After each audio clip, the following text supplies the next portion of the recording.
ক্ষুধার জ্বালা মেটাতে ঢাকা বিশ্ববিদ্যালয়ের ফজলুল হক হলে গিয়েছিল তোফাজ্জল হোসেন। তোফাজ্জল বুঝতে পারেনি এই খাওয়াই তার শেষ খাওয়া। হলের চোর সন্দেহে 3 ধাপে নির্যাতন চালানো হয় তোফাজ্জল হোসেনের ওপর। স্ট্যাম্প, রড, লাঠি দিয়ে মারার পাশাপাশি তার গোপনাঙ্গে লাঠি দিয়ে জোরে আঘাত করেন নির্যাতনকারীদের একজন। নির্মম নির্যাতনে তার শরীর থেকে মাংস খসে পড়ে। পিটিয়ে মারার আগে তোফাজ্জলকে ভাত খেতে দেয় শিক্ষার্থীরা। ঘটনার প্রত্যক্ষদর্শীরা জানান, বুধবার রাতে হলে ঢুকলে চোর সন্দেহে তাকে ধরে ফেলেন কয়েকজন শিক্ষার্থী। জিজ্ঞাসাবাদের নামে তাকে 3 দফায় নির্যাতন করা হয়। হলের প্রত্যক্ষদর্শী একজন শিক্ষার্থী ঘটনার বর্ণনা দিয়ে বলেন, আমি হল গ্রুপে 8টার সময় দেখি হলে চোর ধরা পড়েছে।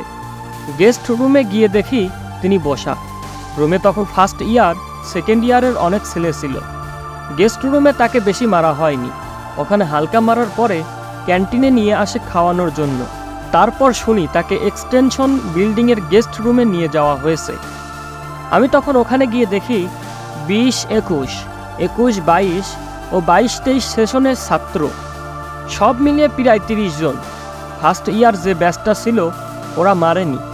20, 21 আর 21, 22 সেশনের ওরা খুব বেশি মেরেছে। ওই শিক্ষার্থী আরও বলেন, পরে ওখানে স্যার আসেন।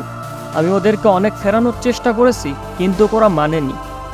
এক্সটেনশন বিল্ডিংয়ের গেস্ট রুম থেকে যখন তাকে বের করা হয় তখন স্যার এসে বলেন। মার ধরে তোফাজ্জলের ডান পা এবং বাম পায়ের মাংস খুলে পড়ে গেছে। তখন অনেকে তাকে বাঁচানোর চেষ্টা করেছে। আমি বলি কাপড় আনো, ওর পা বেঁধে দিই, কারণ বিল্ডিং হলে তো সেন্সলেস হয়ে যাবে। পরে কাপড় এনে একটি জুনিয়র পা বেঁধে দেয়। তিনি বলেন, একজন খুনি হলেও তো জীবন্ত মেরে ফেলতে পারে না, একটি কুকুরকেও তো কেউ এভাবে মারতে পারে না। বাড়িটা চলছে শোকের মাতম। তোফাজ্জল হোসেনের এমন মৃত্যুর খবর শুনে বরগুনার পাথরঘাটার কাঁঠালতলী ইউনিয়নে শোকের ছায়া নেমে এসেছে।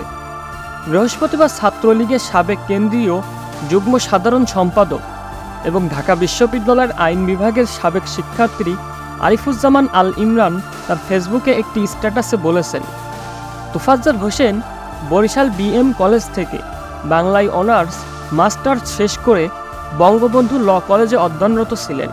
এ অবস্থায় মানসিক ভারসাম্যহীন হয়ে পড়েন। আরিফুজ্জামান আল ইমরান লেখেন, এই ছেলেটি বেশ সজ্জন, পরোপকারী এবং নেতৃত্ব গুণসম্পন্ন ছাত্রনেতা ছিল। বিগত 2 থেকে 3 বছর তোফাজ্জল হোসেন প্রায়ই ঢাকা বিশ্ববিদ্যালয় ক্যাম্পাসে ঘুরে বেড়াত। আমাদের এলাকার যারা ওরে চিনত সবাই সহযোগিতা করত। ক্যাম্পাসে আমাকে দেখলেই দৌড়ে এসে কুশল বিনিময় করত। আমি দেখা হলে ওরে খাবার খেতে বলতাম বা খাওয়ার জন্য টাকা দিতাম, অথবা মাঝে মধ্যে চেয়ে নিত। খাবার ও খাবার কেনার টাকার বাইরে ওর তেমন কোনো চাহিদা ছিল না। ইমরান আফসোস প্রকাশ করে লেখেন, আহা ঢাকা বিশ্ববিদ্যালয়, ছাত্র নামধারী বিবেকহীন এই নরপিশাচদের জন্য আজকে একটি নিরপরাধ প্রাণ চলে গেল। ঢাকা বিশ্ববিদ্যালয় কলঙ্কিত হলো। তোফাজ্জল হত্যার বিচার চাওয়ার মতো ওর পরিবারে অবশিষ্ট আর কেউ নেই। তবে দেশে আইনের শাসন প্রতিষ্ঠা হলে আমি ব্যক্তিগতভাবে এই হত্যাকাণ্ডের সঙ্গে সংশ্লিষ্টদের বিচার নিশ্চিত করতে আইনি প্রতিক্রিয়ায় লড়ে যাব।